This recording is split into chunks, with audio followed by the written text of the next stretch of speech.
सो हम सुन रहे हैं कि अब जो एमडी कैट होगा वो प्रोविजनल एमडी कैट होगा और पंजाब में एमडी कैट यूएचएस लेगी.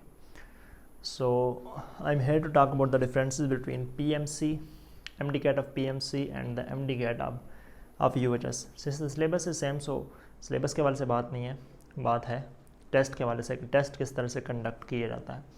सबसे पहले हम इस बात को मैं मेंशन करूंगा, चूँकि मैंने दोनों के टेस्ट दिए हुए हैं 2018 में एमडी कैट बाई यूएचएस और 2019 में पीएमसी का, तो जो मेरा एनालिसिस है, जो मैंने ऑब्ज़र्व किया इन दोनों को, उस हवाले से मैं बात कर रहा हूँ. सबसे पहले अगर हम बात करें कि जो यूएचएस है, जो इंपॉर्टेंट पॉइंट अबाउट यूएचएस है वो ये है कि यूएचएस सिलेबस को फॉलो करती है. अगर आप इसके टेस्ट उठा के देख लें तो it mostly follows the syllabus. जो सिलेबस दिया जाता है उसमें से ही एमसीक्यूज़ आते हैं, सिवाय एक तो एमसीक्यूज़ के जिनके ग्रेस मार्क्स मिल जाते हैं बाद में. तो इसके वाले से बॉदर करने की अब ज़रूरत नहीं है, सिवाय जो पंजाब वाले हैं फेडरल की एक बुक्स के साथ थोड़ा बहुत कंफ्यूज करते हैं. फेडरल वाले पंजाब वालों की पढ़ रहे होते हैं, पंजाब वाले तो खैर हमने तो पंजाब की ही पढ़ी थी, पीएमसी जब आई थी तब भी पंजाब की ही हमने पढ़ी थी. और लेकिन फेडरल वाले कुछ तो ये थोड़ा सा मतलब होता है, लेकिन ओवरऑल केपी के और इस तरह के ए लेवल्स की बुक्स पढ़ने की इतनी ज़रूरत नहीं है. दूसरे प्रोविंसेस की या ए लेवल्स की इस तरह बुक्स पढ़ने की आपको ज़रूरत नहीं है. ठीक है, तो first of all it is important. Secondly, जो टेस्ट की डिफ़िकल्टी लेवल होती है वो ये आपको बताऊं कि it's not easy, it's neither easy nor difficult, not too difficult, it's just kind of difficult. जैसे कि एक हफ़्ता, 2 हफ्ता, 3 हफ्ता इस तरह पढ़ के पास नहीं होगा. पीएमसी के टेस्ट के बारे में आपको बताऊं कि ये it was just randomly easy. ठीक है, मतलब ईजी इस तरह था कि एमसीक्यूज़ उतने कंसेप्चुअल नहीं थे, लेकिन चूंकि आउट ऑफ सिलेबस कुछ एमसीक्यूज़ होते थे वो डिफ़िकल्ट हो जाता था. मतलब it was random kind of. ठीक है, लेकिन जो यूएचएस का टेस्ट होता है वो उसका स्टैंडर्ड होता है एक. ठीक है, तो इस हवाले से भी आप ये जहन में रखें कि ये, और ये भी आपको बता दूं कि ये मुश्किल टेस्ट भी ज़्यादा आ सकता है. तो आपने अपनी प्रिपरेशन को अप टू द मार्क रखना है. बहुत ज़्यादा मुश्किल बना सकते हैं. जैसे एक बार 2017 में इन्होंने बहुत मुश्किल टेस्ट बनाया था. तो अपनी तैयारी को जितना हो सके ना, मतलब उस तरह से आप उसको रखें, जितनी अच्छी प्रिपरेशन कर सकें उस तरह से आप प्रिपरेशन को करें. इसके बाद एक इम्पॉर्टेंट चीज़ ये है कि बबल्स, क्योंकि यूएचएस का पेपर जो होता है वो आपने वहाँ जाकर देना होता है और उस पर कार्बन कॉपी वगैरह ये चीज़ें होती हैं, बबल फिलिंग होती है.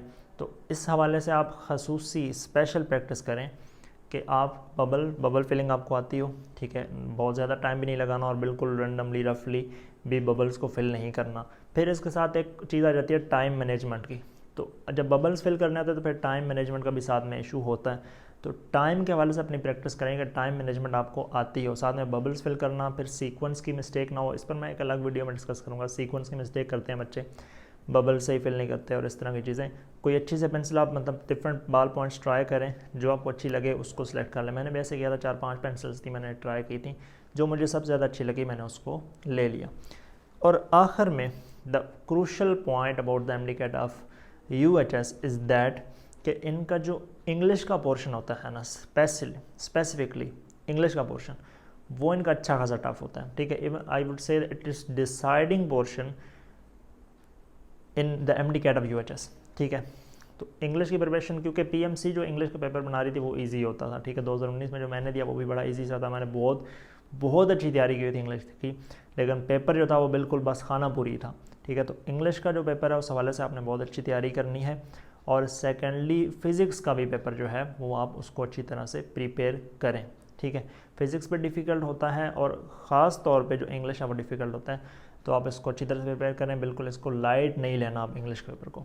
और जो बॉटम लाइन है वो ये है कि जो यूएचएस आई है ना, पर्सनली लाइक इट. ये जो चेंजेस हुए हैं प्रोविजनल लेवल पर सिर्फ एक दिन में, तो ओवरऑल ये बहुत अच्छा है. जो मेहनती लोग होंगे, हार्ड वर्क करने वाले लोग होंगे, उनके लिए ये बहुत अच्छा है. ठीक है, जो मेरिट है उसके वाले से आप ज़्यादा बॉदर ना करें कि मेरिट ऊपर जाएगा नीचे आएगा. फ़र्ज़ करें अगर थोड़ा सा मेरिट ऊपर चला भी गया तो आपको प्रिपरेशन के लिए टाइम भी मिल रहा है. एमडी कैट थोड़ा सा डिले हो गया, एमडी कैट एक स्टैंडर्ड का एमडी कैट होगा. तो इस तरह की जो चीज़ें हैं ना, वो मतलब अगर मेरिट थोड़ा सा ऊपर गया भी तो आप अपनी प्रिपरेशन इतनी अच्छी तरह से कर सकते हैं कि आप उसको कवर कर लेंगे. ठीक है, जो लोग नहीं पढ़ रहे थे अच्छी तरह, उनके लिए एक चांस है कि वो अच्छी तरह से पढ़ लें. और जो लोग पहले से ही पढ़ रहे थे उनके लिए एक इम्तिहान है.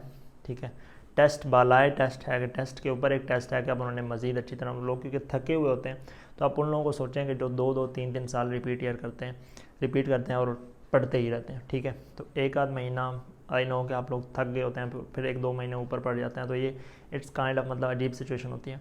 तो आप इस हवाले से भी मतलब कंसिस्टेंट रहें, क्योंकि बाद में आपको बहुत ज़्यादा फ़ायदा होगा। Once you clear the test तो आपको बाद में बहुत ज़्यादा फ़ायदा होगा। So overall the changes are positive, I am satisfied with it. आप अपनी तैयारी करें अच्छी तरह,